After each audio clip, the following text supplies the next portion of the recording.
गसाइगावनि संकस दैमानि चौधुरी घाटाव जारिमिनारि खेराइ फुजा लोगोसे बिरबाय गां 42 फिरफिला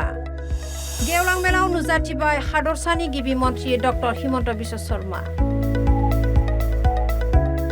नुजाथियो बिटिसिनि गाहाय हाग्रामा महिलारि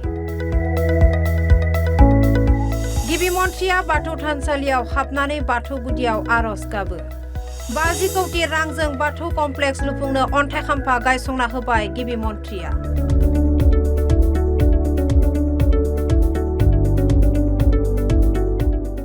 मख'नो गोनांदि जारिमिनारि 11थि संकस खेराइ फोरबो आरो दुलाराय गुदि बाथौ आफाद माइनाव आफाद बाथौ अजा आफादनि 12थि बोसोरारि जथुम्मा लोगोसे गसाइगाव जिल्ला दुलाराय गुदि बाथौ आफादनि 9थि बोसोरारि जथुम्माया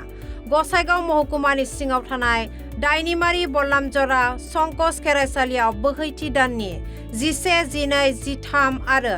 14 फेब्रुआरि सानब्रैनि हाबाफारिजों खुंफुंजायो। बेनिनो दिनै 3थि साननि हाबाफारि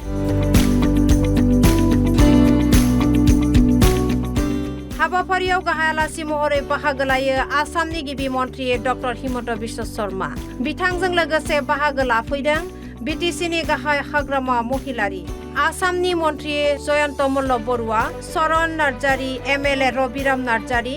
इएम देरहासार बसुमतारी मृत्युंजय नार्जारीजों लोगोसे गोबां बाथौ धोरोम सिबियारि रायजो राजाफोरनि बाहागो लाफैनायजों मेहेर गोनाङै जानानै थाङो। आङो गिबियावनो नोंथांमोन गासैखौबो